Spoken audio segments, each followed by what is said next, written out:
আজকের এই রেসিপি খোলা জালি পিঠে। আর মাত্র দুটো উপকরণ দিয়ে কিন্তু এই সুন্দর খোলা জালি পিঠেটা রেডি হয়ে যায়। আর এর সবথেকে ভালো বিষয় হলো যারা মিষ্টি খেতে ভালোবাসে তাদেরও ভালো লাগবে, আর যারা ঝাল খেতে ভালোবাসে তাদেরও ভালো লাগবে। কারণ দুরকমভাবেই কিন্তু এই পিঠেটা খাওয়া যায়। আর আমি যেভাবে দেখাচ্ছি এইভাবে আপনারা বানালে আপনারাও কিন্তু খুবই সহজে বাড়িতে এরকম সুন্দর জালিদার খোলা জালি পিঠে বানিয়ে নিতে পারবেন। আর আমার প্রত্যেকটা পিঠেই কিন্তু এতটাই নরম যে দুদিন পর্যন্ত আপনি যদি রেখেও দেন তাও কিন্তু দেখবেন এই একইভাবে নরমই আছে, কোনোভাবেই শক্ত হচ্ছে না। তো চলুন তাহলে রেসিপিটা শুরু করা যাক। আর ভিডিওটা ভালো লাগলে অবশ্যই আমার চ্যানেলটিকে কিন্তু সাবস্ক্রাইব করতে ভুলবেন না। আমি পিঠেটা বানাবার জন্য প্রথমেই এখানে চালের আটা নিয়ে নিয়েছি 3 কাপ পরিমাণ, তার সাথে হাফ কাপ পরিমাণ ময়দা মিশিয়ে নিয়েছি। আচ্ছা, আপনারা যদি বাড়িতে চালের আটা বানাতে চান সেক্ষেত্রে কিন্তু আতপ চালটাকে ভালো করে পিষে নিয়ে তারপরে সেটাকে থেকে চেলে নিতে হবে যাতে মিহি পাউডার মতো আটাটা বেরিয়ে যায়। আচ্ছা, তারপর এর মধ্যে আমি অল্প একটু নুন দিয়েছি, দিয়ে নর্মাল টেম্পারেচারের জল দিয়ে অল্প অল্প করে দিচ্ছি আর মেখে নিচ্ছি। আমরা কিন্তু একটা পাতলা ব্যাটার রেডি করব, কিন্তু প্রথমেই একসাথে অনেক জল ঢেলে দেব না, সেক্ষেত্রে কিন্তু আটাটা মাখতে অসুবিধা হবে। এর মধ্যে লাম্পস থেকে যাবে, দানা দানা ভাব থেকে যাবে। আর এইভাবে যদি একটু গাঢ় করে ভালো করে এরকম ফাটিয়ে ফাটিয়ে যেভাবে আমি মাখছি এভাবে মেখে নেন সেক্ষেত্রে দেখবেন একদম স্মুথ ব্যাটারের মতো রেডি হয়ে গেছে। এর মধ্যে কোনো ঢেলা ভাব দানা ভাব কিচ্ছু নেই। এই সময় আমি যখন পুরোপুরি মিশে গেছে এর মধ্যে জল অ্যাড করছি আর ভালো করে মিশিয়ে নিচ্ছি। এটাকে অনেকটাই কিন্তু পাতলা করতে হবে, মানে ধরে নিন যতটা পরিমাণ আমরা চালের আটা নেব তার সাথে আমি এখানে তার 2.5 থেকে 3 গুণ পরিমাণ বেশি জল নিতে হবে। আর এখন দেখুন কতটা পাতলা হয়েছে। চামচের পেছনে আমি আঙুল দিয়ে দাগ কেটে দেখাচ্ছি কতটা পাতলা আপনাদের বোঝানোর জন্য। একদম পাতলা একটা ব্যাটার রেডি করেছি, আর এটাকে আমি 20-30 মিনিট মতো রেস্টে রেখে দেব। ব্যাটারটা রেস্টে রেখে দেওয়ার কারণে কিন্তু পিঠেগুলো হয়ে যাওয়ার পর একদমই শক্ত হবে না, নরমই থাকবে। 2-3 দিন রেখে দিলেও একইভাবে নরম থাকবে। আর এখানে যখন আমার প্রায় 30 মিনিট মতো হয়ে গেছে তখন আমি তাওয়ার মধ্যে হালকা করে একটু সাদা তেল ব্রাশ করে নিয়েছি।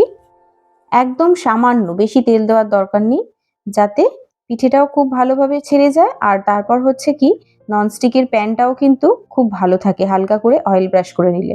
আর এইভাবে আমি যখন দেখতেই পেলেন চারিদিকে ছড়িয়ে দিয়ে দিলাম, দেওয়ার পর 30 থেকে 40 সেকেন্ডের মধ্যেই কিন্তু পিঠেটা সেদ্ধ হয়ে যাবে। বেশি সময় একদমই লাগে না, কারণ এটা ভীষণ পাতলা থাকে।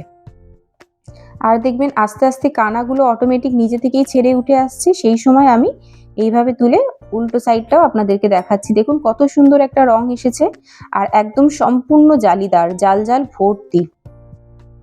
এই পিঠেটায় কিন্তু এমন কিছু বেশি খাটুনিও নেই, কিন্তু খেতে দারুণ লাগে। ভীষণ পাতলা, আর এই গরম গরম খেলে কিন্তু একদম ক্রিস্পি। আর যখন ঠান্ডাও হয়ে যাবে তখনও কিন্তু শক্ত হবে না, একদম তুলোর মতো নরম থাকবে। তো আমি আরও একটা পিঠে আপনাদেরকে দেখাচ্ছি। দেখুন প্রত্যেকটা পিঠে কিন্তু আমার একইভাবে জালিদার হবে। আর অবশ্যই কিন্তু গ্যাসের ফ্লেম সবসময় হাই রেখে দেবেন। গ্যাসের ফ্লেম লো থাকলে কিন্তু এই জাল ভাবটা কম আসবে, জালিদার অতটা হবে না। কয়েকটা জিনিস একটু মাথায় রাখবেন, তাহলেই কিন্তু এরকম পারফেক্ট জালিদার পিঠে হবে। সেগুলো হচ্ছে, প্রথমত আমাদের ব্যাটারটা খুবই পাতলা করে গুলতে হবে। আর চালের আটার সাথে আপনারা সেদ্ধ চাল বা আতপ চাল যে কোনো চালের আটাই নিতে পারেন, তার সাথে অবশ্যই একটু ময়দা অ্যাড করতে হবে। মানে যতটা আপনারা চালের আটা নেবেন তার 5-6 ভাগের 1 ভাগ নিলেই হবে। ধরুন 6 ভাগ যদি চালের আটা থাকে সেখানে 1 ভাগ ময়দা। আর অবশ্যই কিন্তু গ্যাসের ফ্লেম সারাক্ষণ হাই রাখতে হবে। আর যখন ব্যাটারটা এইভাবে দেবেন চারিদিকে ছড়িয়ে, কোথাওই ডবল রিপিট করে ঢালবেন না, তাহলে কিন্তু জালগুলো ঢাকা পড়ে যাবে, মোটা হয়ে যাবে, পিঠেটা খেতে ভালো লাগবে না। এই কয়েকটা জিনিস একটু যদি মাথায় রেখে দেন তখন দেখবেন প্রত্যেকটা পিঠেই কিন্তু এরকম পারফেক্ট জাল জাল ভাব হচ্ছে।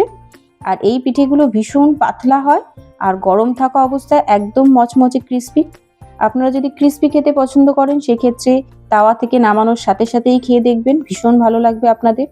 আর এই দেখতেই পাচ্ছেন প্রত্যেকটা পিঠে কিন্তু কোনোটাই খারাপ হচ্ছে না, সব পিঠেই কিন্তু একইভাবে সুন্দর জালিদার হচ্ছে। একদম হালকা একটা পিঠে, ঝাল যে কোনো তরকারি দিয়ে খেতে পারেন, মাংস রান্না বা আলুর দম, বা যে কোনো আপনারা যদি ঝাল পছন্দ করেন, অথবা আপনারা যদি মিষ্টি পছন্দ করেন সেক্ষেত্রে গুড়ের সাথে, নলেন গুড়ের সাথেও খেতে পারেন, বা যে কোনো মিষ্টি জাতীয় খাবারের সাথেও কিন্তু খেতে পারেন। সবকিছুর সাথেই কিন্তু খুবই ভালো লাগে। দেখুন আমি দেখাচ্ছি আপনাদেরকে প্রত্যেকটা পিঠে এখানে। কত সুন্দর লাগছে, জালিদার। আর একটার সাথে আরেকটা যে সেটে যাচ্ছে তা কিন্তু নয়। এটা বানিয়ে রাখার পরে একদম সঙ্গে সঙ্গে নামানোর পর মনে হয় যেন সেটে যাচ্ছে, কিন্তু 1-2 মিনিট পরেই দেখবেন আর কিন্তু সেটে যাচ্ছে না। প্রত্যেকটা পিঠে একটার সাথে আরেকটা আলোকেই উঠে আসছে।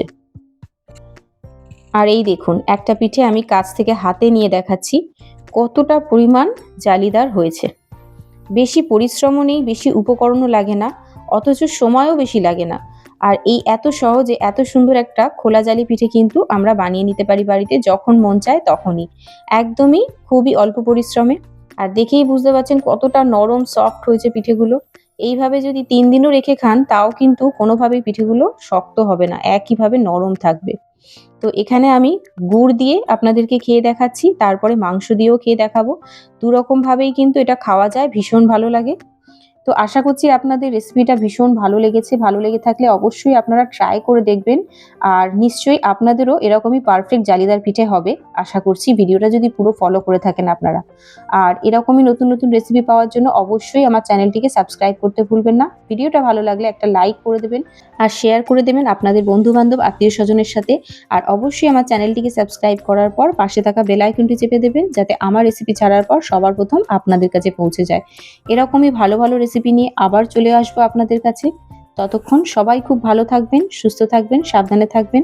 আবার দেখা হবে নতুন কোনো এক ভালো রেসিপির সাথে। তাহলে আজকের মতো এতটাই। আবার দেখা হবে নেক্সট ভিডিওতে। টাটা।